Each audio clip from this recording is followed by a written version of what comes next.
शाहरुख खान की जवान कैसी है, क्या है, वो तो आप सबको पता ही चल गया होगा अब तक। तो फिल्म के इतने अच्छे रिव्यूज आए हैं, ऑडियंस को इतनी पसंद आ रही है, और अगर सच बताऊं तो मास एंटरटेनर के एंगल से अगर देखा जाए तो फिल्म काफी अच्छी भी है। लेकिन मैं यहाँ आपको कुछ 7 ऐसे लॉजिकल फ्लॉज या एरर्स भी बोल सकते हैं वो बताने जा रहा हूँ, जिससे कि आपको पता चले कि शाहरुख खान की जवान अच्छी तो है पर उसमें कुछ कमियां भी है। नहीं सारुण के यहाँ कुछ तो गड़बड़ है, जरूर कोई ना कोई गड़बड़। नंबर 1, परफॉर्मेंस सही पर कैरेक्टर डेवलपमेंट उतना नहीं। जवान में सब लोग ने बहुत ही अच्छे से काम किया है for sure, but I felt कि शाहरुख खान के अलावा बाकी सब के रोल्स उतने डेवलप नहीं किए गए जितने की होने चाहिए। फॉर एग्जाम्पल नयनतारा का कैरेक्टर रोल फर्स्ट हाफ में तो सॉलिड था, बट आई फेल्ट कि सेकेंड हाफ में भी उतना ही स्ट्रॉन्ग और थोड़ा ज्यादा स्क्रीन टाइम मिलना चाहिए था उसे। और जिस हिसाब से शाहरुख खान के ड्यूअल रोल को इतना सॉलिड बनाया, उस हिसाब से मेन विलन काली का नहीं लगा मुझे। काली एज ए विलन तो अच्छा था, but not as a super deadly या सुपर डेविल जैसा विलन। मजा नहीं आ रहा है। फिल्म में तो दिखाया कि उसने किस तरह से एक के बाद एक खतरनाक काम किए, बट वो खतरनाक विलन जैसा नहीं लग रहा था। काली के कैरेक्टर को थोड़ा और डेवलप करते तो फिल्म एक अलग ही लेवल पर पहुंच जाता। इसके अलावा Sunil Grover as a corrupt officer and Ejaz Khan as Kali short temper brother का भी कैरेक्टर्स डेवलप नहीं लगा, बल्कि ऐसा लग रहा था कि उन दोनों का सिर्फ इंट्रोडक्शन हुआ इस फिल्म में। स्पेशल अपीयरेंसेस में दीपिका पादुकोण एंड संजय दत्त अच्छे थे, बट वो वाव फैक्टर मिसिंग लगा। दीपिका का रोल तो चलो ठीक था, बट संजू बाबा क्यों किस लिए फिल्म में थे कुछ समझ में नहीं आया मुझे।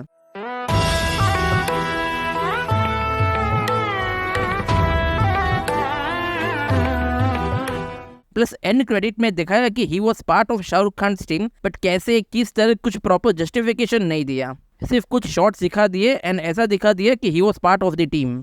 जनता को आप मूर्ख समझना बंद कर दीजिए। इन सब के अलावा शाहरुख की टीम जो 6 गर्ल्स थे, उसमें से 3 के तो बैकग्राउंड दिखाए, 2 के फुल फ्लेजेड एंड 1 का तो छोटा सा ग्लिम्स। आई एग्री कि सब कुछ तो नहीं दिखा सकते in just 3 hour film, but still I felt कि बाकी के 3 का भी कुछ एक हल्का फुल्का सा ही दिखा देते, भले ही 1-2 सीन में, तो अच्छा रहता एंड एक अच्छी स्टोरी लाइन भी बनती। बात तो सही है। नंबर 2, काली को सब पता था, फिर क्यों नहीं लिया एक्शन। जेलर आजाद उर्फ शाहरुख खान और उसकी वुमन गैंग की टीम ने जब मेट्रो को हाईचेक किया था, तब उसमें काले उर्फ विजय सेतुपति की बेटी भी थी, और इसलिए उसके पास से अराउंड 40,000 करोड़ की रैंसम डिमांड की। उसके बाद शाहरुख और उसकी टीम ने हेल्थ मिनिस्टर जो कि काली का जीजा था, उसको भी किडनैप करके अपनी डिमांड्स फुलफिल की। काली को तो मेट्रो हाईचेक वाले इंसिडेंट के बाद ही पता चल गया था कि इन सब के पीछे कौन है, विक्रम राठौड़, जिसको पास्ट में उसने खुद मार दिया था। तो मिस्ट्री सॉल्व करने के लिए काली ने क्यों कुछ एक्शन नहीं लिया? उसको तो सब पता था, विक्रम राठौड़ कौन है, क्या है, पूरी जन्म कुंडली उसको पता था। तो लॉजिक क्या था उसका कुछ रिएक्ट ना करना? मैं चाहे ये करूं, मैं चाहे वो करूं, मेरी मर्जी। फिल्म में तो सिर्फ यही बताया कि काली पॉलिटिक्स ज्वाइन कर रहा है अपने इनलीगल बिजनेस को बढ़ाने के लिए, इसलिए अभी फिलहाल वो शांत है और वक्त आने पर किसी को नहीं छोड़ेगा। तो चलो वो इस कारण से चुप था, बट एटलीस्ट ऑफिसर नर्मदा को तो ये विक्रम राठौड़ वाला इन्फॉर्मेशन दे सकता था। फिर तो काफी इजी हो जाता कि कौन विक्रम राठौड़, उसका बेटा कौन, आजाद की रियल आइडेंटिटी भी अनऑफिशियली सामने आ जाती सबके सामने। मेरी मर्जी। काली को ये भी पता था कि उसका भाई एक गर्म दिमाग वाला बंदा है, वो जब ये मिस्ट्री सॉल्व करेगा तो शांत नहीं बैठेगा, और गुस्से में शायद काली के पॉलिटिकल करियर को नुकसान भी पहुंचा सकता है, या फिर काली के भाई की जान भी जा सकती है। तो फिर एक छोटा सा भले इनडायरेक्ट सा ही एक्शन क्यों नहीं लिया? शायद काली ने सोचा होगा कि मेरे पास बहुत पैसा है, थोड़ा दान में दे देता हूँ, मेरा भाई गुस्से वाला है लेकिन शांत दिमाग से रिएक्ट करेगा, इसलिए सब कुछ इग्नोर किया और अपने बिजनेस पे ज्यादा ध्यान दिया। Very interesting, but I don't care. Number 3, officer Narmada का हुआ लेट ट्यूबलाइट। आजाद का चेहरा कब का सामने आ जाता? पहले तो जेलर आजाद अपने पट्टियों वाले गेटअप में आकर उसकी वुमन गैंग की टीम के साथ चलती हुई मेट्रो को हाईजैक कर लेते हैं, एंड उसके थोड़ी दिनों बाद वो लोग अब हेल्थ मिनिस्टर को भी किडनैप कर लेते हैं। दोनों इंसिडेंट्स में वो लोग अपनी डिमांड्स फुलफिल होकर ही बचकर निकल जाते हैं विदाउट रिवीलिंग देयर आइडेंटिटीज। बहुत तेज हो रहा है, बहुत तेज हो रहा है। अब सेकेंड वाले इंसिडेंट के बाद हमारे very smart, intelligent and Daredevil officer Narmada उर्फ नयनतारा को क्लिक होता है कि उसके पास वो पट्टियों वाला शाहरुख की स्केच है जो उसने मेट्रो हाईजैक के दौरान से ली थी। तो उसने अब जाकर उसकी टीम में से बेस्ट स्केच आर्टिस्ट को बुलाकर पट्टियों वाले शाहरुख के स्केच को रेफरेंस में लेकर उसके अलग अलग स्केचेस बनाती है, जिससे कि उसकी रियल आइडेंटिटी पता चल सके। लेकिन एक सेकंड, अभी इसमें लॉजिकल फ्लॉ या एरर ये है कि ऑफिसर नर्मदा को पहले ही क्लिक क्यों नहीं हुआ मेट्रो हाईजैक वाले इंसिडेंट के बाद, क्योंकि उसने शाहरुख की स्केच तो तभी का रेफरेंस पॉइंट यूज किया था, इतने दिनों बाद दूसरा इंसिडेंट होने के बाद तब जाकर उसे क्लिक हुआ। मेरे को ये समझ में नहीं आता कि इतना टाइम वेट क्यों किया। शायद पहला इंसिडेंट बच्चा समझकर माफ किया होगा, इसलिए सेकेंड इंसिडेंट के बाद स्केच आर्टिस्ट का आइडिया सूझा होगा। मैं एक नन्हा सा छोटा सा प्यारा सा बच्चा हूँ। नंबर 4, हेल्थ मिनिस्टर के पीए ने तो सब देखा था, फिर भी ना दी गवाही। जब हेल्थ मिनिस्टर को किडनैप किया था तब उसका पीए यानी पर्सनल असिस्टेंट उसकी हेल्प क्यों नहीं ली शाहरुख का स्केच बनवाने को। चलो लाइव स्ट्रीम में तो शाहरुख का फेस ब्लर किया था, इसलिए ऑफिसर नर्मदा और उसकी टीम को आजाद की रियल आइडेंटिटी का पता नहीं चल सका। बट वो हेल्थ मिनिस्टर के पीए ने तो सबको फेस टू फेस लाइव देखा था ना, उसने तो वो 5 लड़कियों का भी फेस देखा था, वो तो गवाही दे सकता था और सबका स्केच बनाने में काफी इजीली हेल्प भी कर सकता था। वो पट्टियों वाला स्केच रेफरेंस की जरूरत ही नहीं पड़ती। शायद ये हेल्थ मिनिस्टर का पीए भी शाहरुख के मिशन का फैन बन गया होगा और उसको सपोर्ट करता होगा, इसीलिए मेट्रो हाईजैकर्स की तरह उसने भी गवाही देने से इनकार कर दिया होगा। अरे बताओ ना क्या बताओ ना, थोड़ा सा बताओ थोड़ा। Number 5, Azad versus Narmada and Azad versus Kali, match fix by Azad. Azad और उसकी वुमन गैंग की टीम जब जब डिमांड्स कर रहे थे, वो चाहे मेट्रो हाईजैक करने के बाद या फिर हेल्थ मिनिस्टर को किडनैप करने के बाद, ऐसा लग रहा था कि उन लोगों की डिमांड्स इजीली फुलफिल हो जा रही है। न काली कुछ खास कर रहा है और ना ही ऑफिसर नर्मदा की टीम। हालांकि हर एक इंसिडेंट के बाद ऑफिसर नर्मदा की टीम कुछ काउंटर अटैक्स तो डेफिनेटली कर रहे थे, बट अगर 1-2 सॉन्ग्स को हटाकर पहले बताए गए हुए पॉइंट्स को अगर ध्यान में रखकर कुछ एडिशनल सीन्स होते तो एक अच्छा सा कैट एंड माउस वाला सिनेरियो देखने को मिलता, जहां भले ही बहुत सारे विनिंग पॉइंट्स आजाद और उसकी टीम को मिलते, पर कुछ एटलीस्ट काली और ऑफिसर नर्मदा के पास भी विनिंग पॉइंट्स होते, और अगर ऐसा होता तो देखने का कुछ अलग ही मजा आ जाता। लगता है आजाद वर्सेस नर्मदा और आजाद वर्सेस काली के बीच मैचेस जो हुए उसमें आजाद ने फिक्स किए होंगे। चीटिंग करता है तू, चीटिंग करता है तू। इसलिए सामने वाली टीम ने एक भी रन नहीं बनाया। बट एनीवेज, जो था जैसा था अच्छा था। आप लोग एंटरटेन जरूर होंगे, वो गारंटीड है। बहुत मजा है बहुत मजा। नंबर 6, सेकेंड हाफ थोड़ा भाग रहा था, जस्टिफिकेशन और कन्विंसिंग का बना इश्यू। पोस्ट इंटरवल मतलब सेकेंड हाफ, मुझे पर्सनली ऐसा लगा कि स्टोरी थोड़ी सी भाग रही है एंड ऑडियंस को काफी कुछ बता दिया।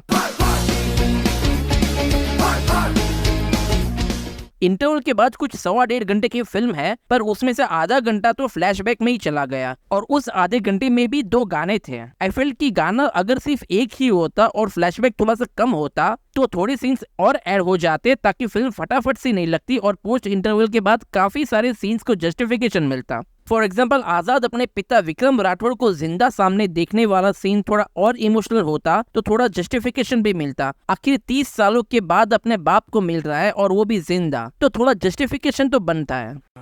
ये बड़ी अच्छी बात कही आप।